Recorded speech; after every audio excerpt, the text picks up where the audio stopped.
All right, good morning, everyone. We're going to start with the Pledge of Allegiance. The flag is behind my back. I pledge allegiance to the United States of America and to the republic for which it stands, one nation, under God, indivisible, with liberty and justice for all. Lead us in the national anthem.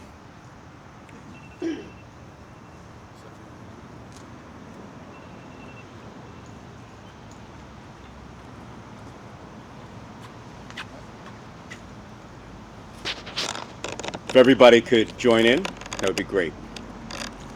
Oh, say, can you see by the dawn's early light what so proudly we hailed at the twilight gleaming, whose broad stripes and bright stars through the perilous fight o'er the ramparts we watched was so gallantly streaming, and the rocket's red glare, the bombs bursting in air, gave proof through the night that our flag was still there. Oh, say, does that star-spangled banner yet wave for the land of the free and the home of the brave?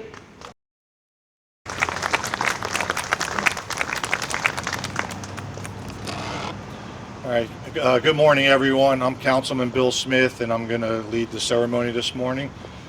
I want to welcome all the citizens of Clark, as well as the Clark Police Department, Clark Fire Department, Clark Rescue Squad, DPW, our council members, Mayor Albanese, and all the township employees. We're gathered here to honor the lives lost 24 years ago on September 11th, especially the man for whom this park is named, our friend, neighbor, and a devoted husband and father, James Nelson. Like so many first responders and innocent citizens, James lost his life on that tragic day. We come together not only to remember them, but to reflect on the strength of a nation that stood united in grief, resilience, and resolve. Today's ceremony blends long-standing tradition with new expressions of remembrance, community involvement, and reflection. At this time, I'd like to have Ed Ruth come forward and give a reflection.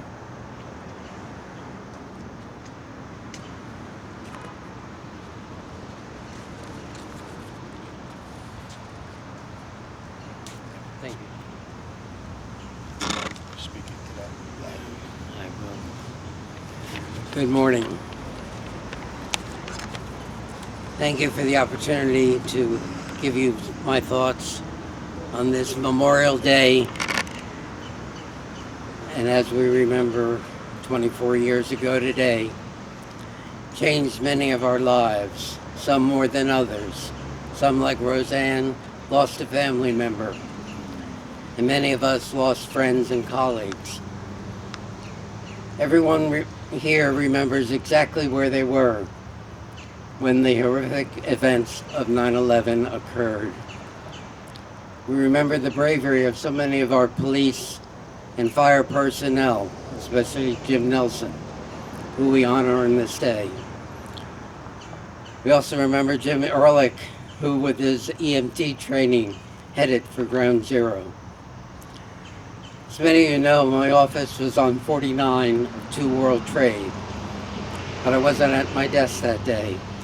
That morning I was taking my daughter to school at Mother Seton before catching a train in the path to Lower Manhattan. I probably was on the last PATH train to make it into the World Trade Center complex. As I and the other commuters left the PATH station, we were directed by a Port Authority police officer out to Vesey Street. It was there on Vesey that I witnessed the horror that had occurred after the first plane struck World Trade Center 1. On the corner of Vesey, I witnessed the second plane crashing into 2 World Trade. Fortunately, my colleagues did get out off the 49th floor. 24 years ago, the memories are still there. Let us never forget. At the same time, given the horrific events in Utah yesterday and a few weeks ago in Minneapolis, we need to remember how we were as a nation after 9/11. We respect one another more. We cared about each other. For the sake of our country, we need to be better. Thank you.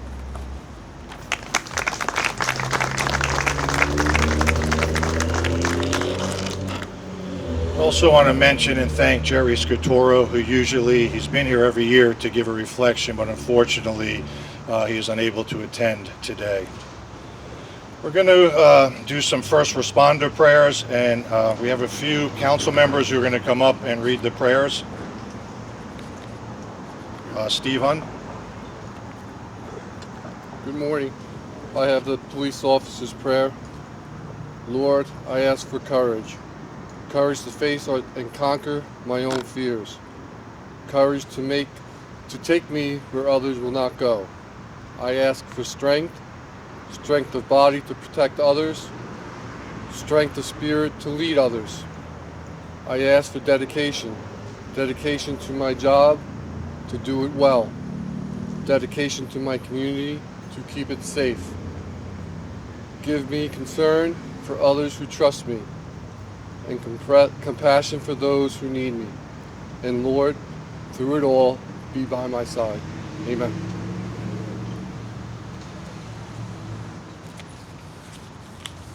Councilman Minetti.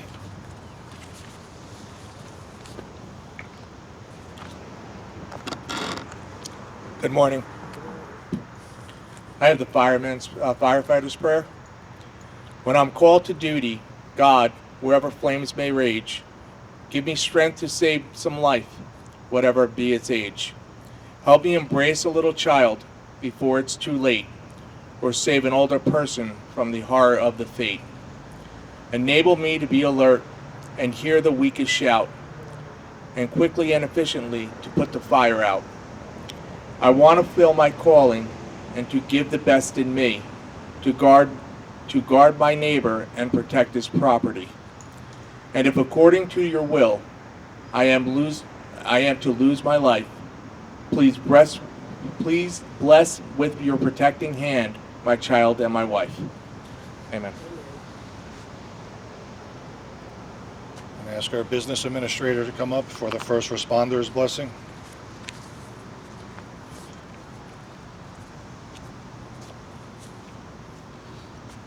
Lord, bless our first responders, those who run towards danger when others run away. Grant them strength in the face of fear, calm in the midst of chaos, and peace in the wake of every call. Keep them safe as they protect and serve us all.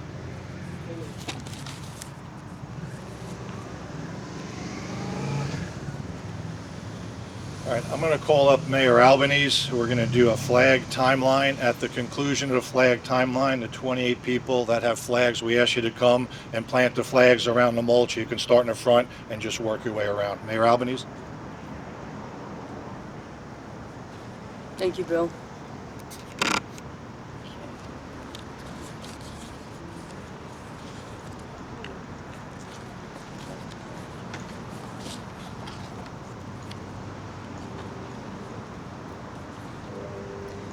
Today we will place 28 flags in memory of the 2,977 lives lost on September 11th, 2001. Each flag represents a moment from that day, etched in our history, felt in our hearts, and remembered always.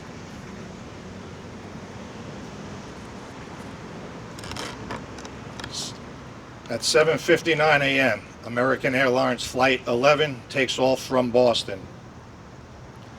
8:15 a.m., United Airlines Flight 175 departs Logan Airport. 8:19 a.m., a flight attendant aboard Flight 11 reports a hijacking. 8:20 a.m., American Airlines Flight 77 takes off from Washington Dulles Airport.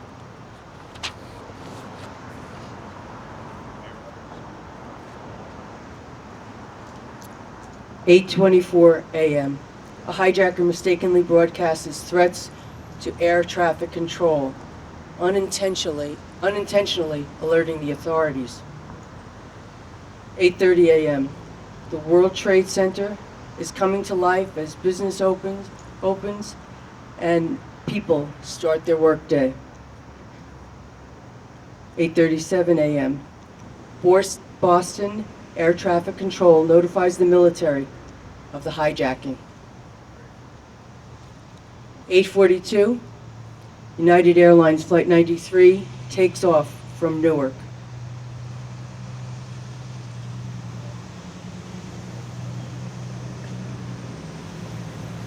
8:46, Flight 11 crashes into the North Tower of the World Trade Center. The crash severs all 3 emergency stairwells and traps hundreds of people on the 91st floor. 8:50, President George W. Bush is informed of the first crash of officials at this time, thinking it was a tragic accident. 9:03, Flight 175 strikes the South Tower. 9:05, the President is informed of the American is indeed under attack.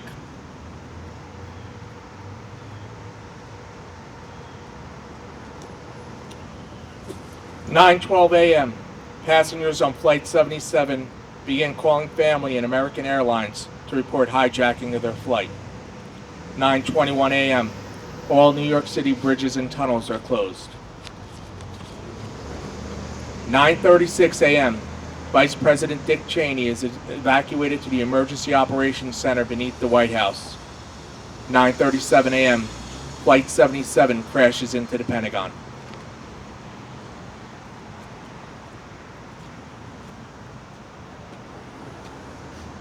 9:42 a.m. All commercial flights in U.S. airspace are grounded by the FAA. 9:45 a.m. The White House and Capitol are evacuated. 9:58 a.m. By this time, 37 telephone calls are known to have been made from a hijacked Flight 93 as the passengers prepare to fight back. 9:59 a.m. The South Tower collapses in 10 seconds. More than 800 civilians and first responders inside the building and in the area are killed.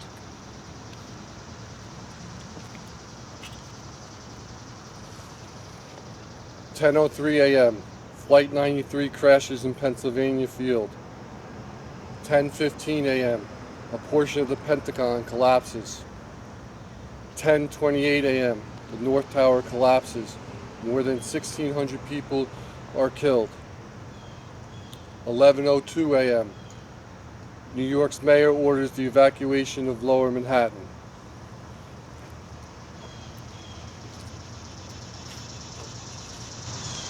12:16 p.m. The last flight still in the air above the continental United States lands. In 2.5 hours, U.S. airspace has cleared of an estimated 4,500 commercial and general aviation planes. At 5:20 p.m., World Trade Center Building 7 collapses. The 47-story tower has been evacuated. 8:30 p.m., President Bush addresses the nation from the Oval Office and famously said, "Today, our nation saw evil, the very worst of human nature, and we responded with the best of America, with the daring of our rescue workers and the caring for strangers and neighbors who came to give blood and help in any way they could." Late evening, candlelight vigils were held across the country as Americans grieve, remember, and unite.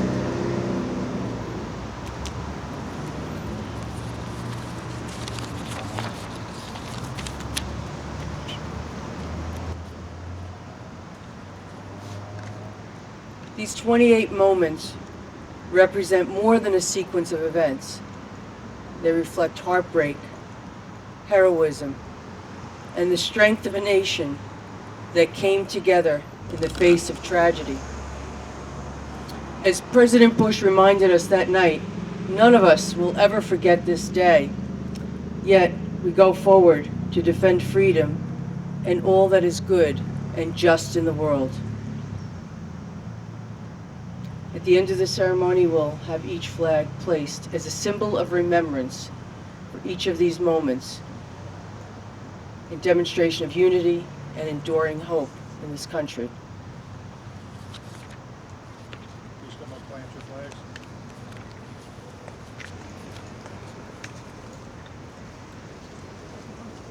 Now I know what you meant.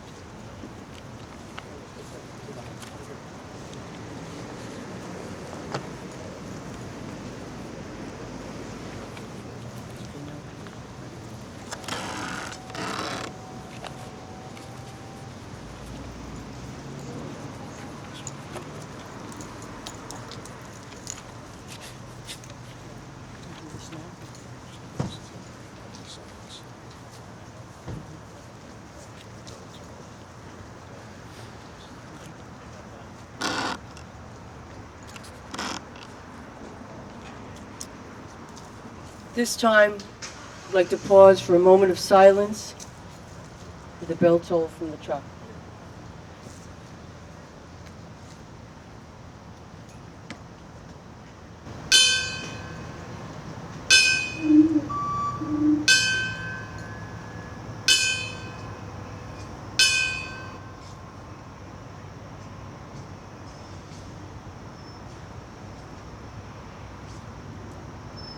Thank you. Thank you. Good morning, everyone. Thank you all for being here today. Many of you have lived through 9/11. Many of you have been here before, and if you haven't, and this is your first time, we're so glad that you were able to make it today. For many who are here today and who live their lives now, they weren't alive during 9/11. I look over here, I see all these young men. Some of them not born yet, and we have women volunteers, men and women, not born yet. Maybe they were 3 or 4 years old when this happened. Even my own children were very young at the time. So they learned through these experiences, they learn in school. Hopefully all the schools are covering this today. So we appreciate that, because your presence here honors not just those who lost their lives on 9/11, but also the families that are left behind and the brave first responders who ran toward danger, and others, to save others who ran away, and also to those who have died from illnesses. You know, Council President Bill mentioned that Jerry's not here today to give a reflection, and he would always give, we miss him, sorry he couldn't be here, because every year for 22 years he gave a reflection of different things, about different stories, different articles he would read about children, how it affected their lives, things that happened on various days, and what happened in the lives of people so many years after 9/11. So Jerry, we miss you today. Each year we do gather here to remember that day which forever changed our country. For those who did live through 9/11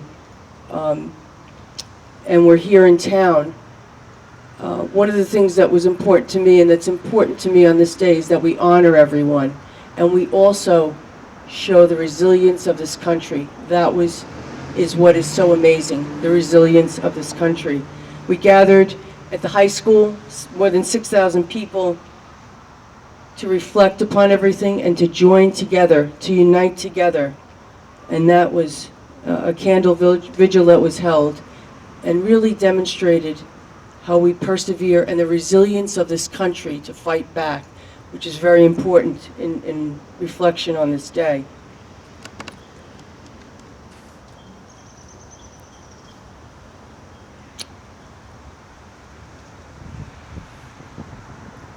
Today we acknowledge the memory and loss of one of our own also, James Nelson, a Port Authority officer, a Clark resident, a husband, a father, He was many of the first responders who gave everything on that terrible day. This park is named after James Nelson, and his name is etched on the Nye Memorial in New York and also in Jersey City. I know they're having some problems with the monument there, but if you ever have a chance to go see it, it's dedicated to the 749 New Jersey residents who died that day, and it points towards Ground Zero. And it's a very moving experience. We also remember the people whose names were never on the news, and those who held the hands of strangers, opened their homes, donated blood, lit candles as we did, and prayed.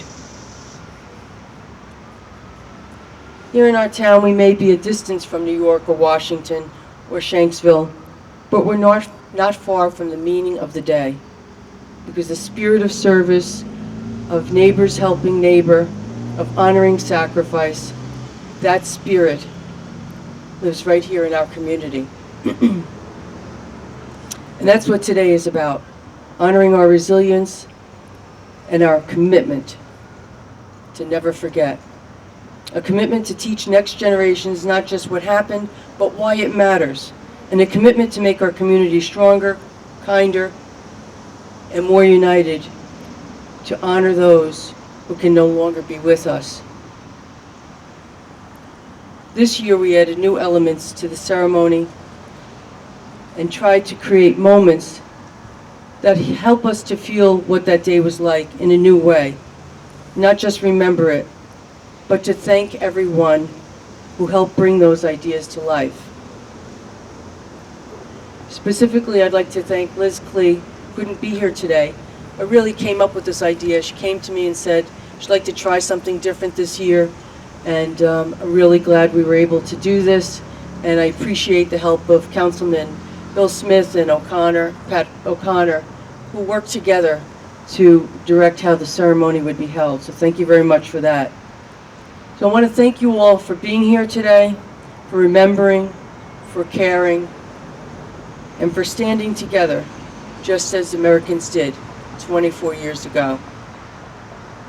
May God bless those who lost those who continue to serve, and may God bless the United States of America. Thank you.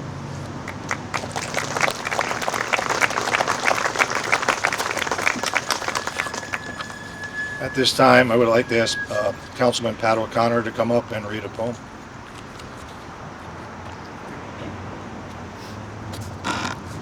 The poem is When Great Trees Fall by Maya Angelou.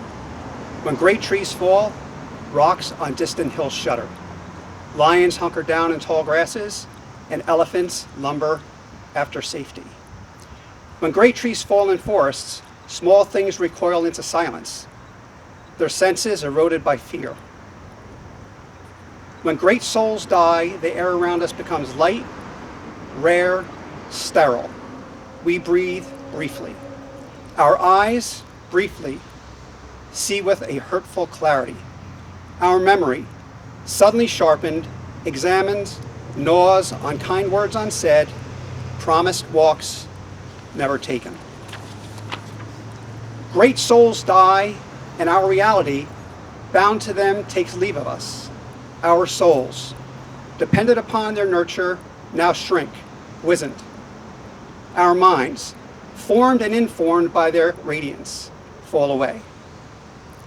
We are not so much maddened as reduced to the unutterable ignorance of dark, cold caves. And when great souls die, after a period of peace blooms, slowly and always irregularly. Spaces fill with a kind, soothing, electric vibration. Our senses, restored, never to be the same, whisper to us, they existed, we can be and be better, for they existed. Thank you. Thank you, Pat. I'd like to ask our business administrator, Jim Ulrich, to come up and give a reflection.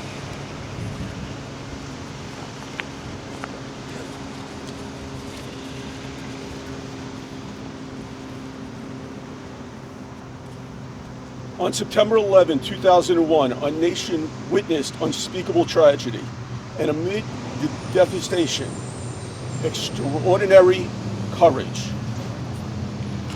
Today we honor Port Authority Police Officer James A. Nelson. Officer Nelson was a 16-year veteran with the Port Authority Police Department who had spent many years teaching recruits at the Police Academy in Jersey City. When the emergency came in that morning, he left the training of others and ran straight into danger to help evacuate those trapped in the Twin Towers. By his own definition, James always wanted to be a police officer. It was, in his words, the most noble profession. He believed deeply in the service of others, and the belief was matched by his love for his family. He had lost his father when he was just 9 years old, and that loss shaped the man he would become. He told his wife, Roseanne, that he wanted to be a father he never had to his daughters, Anne and Caitlin. In college, he pursued fencing, football, and later volunteered to coach his daughter Anne's softball team. And not forgetting the community, ran for the school board. On that fateful day, Officer Nelson was evacuating people from the 27th floor of the Twin Towers when it collapsed. Despite the danger, he refused to leave while others still remained inside. His last act was one of selflessness and bravery. I was there that morning. I witnessed the havoc firsthand. In the midst of the chaos, what stood out most was the bravery of men like Officer Nelson, ordinary people doing extraordinary things to save others. He was more than a dedicated officer. He was humor, generosity, integrity, a smile that lifted spirits, and a presence that made you better for knowing him. We also remember his loving wife, Roseanne, and his daughters, Anne and Caitlin. Caitlin has since passed away, and we take solace in knowing she is returned with her father, together in peace. Their legacy lives on with those who love them and the countless lives Officer Nelson helped save. Let us carry forward the values he embodied: courage, devotion to service, the importance of family, and the determination to make a difference. May their memories inspire us all. Thank you, Jim. I'd like to again ask Matt Cain to come forward and sing America the Beautiful.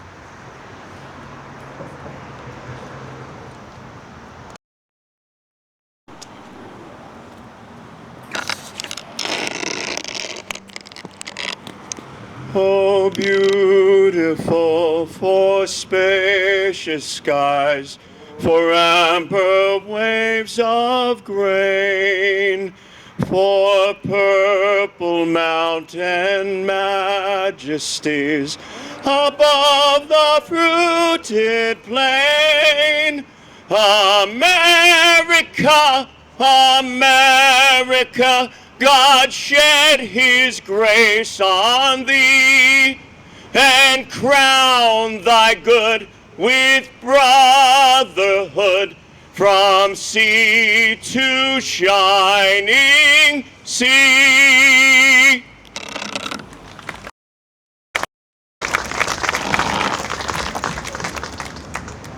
Well, this is going to conclude our ceremony for today. I just want to again thank all the citizens for coming out, all the organizations who always come out and help us out with various events in the town. And our thoughts and prayers with the Nelson family as well as other families in the country. I never want to see another 9/11 happen, but the way the country felt afterwards, I'd like to go back to that. That would be great. But anyhow, thank you for attending. May God bless everybody. Thank you.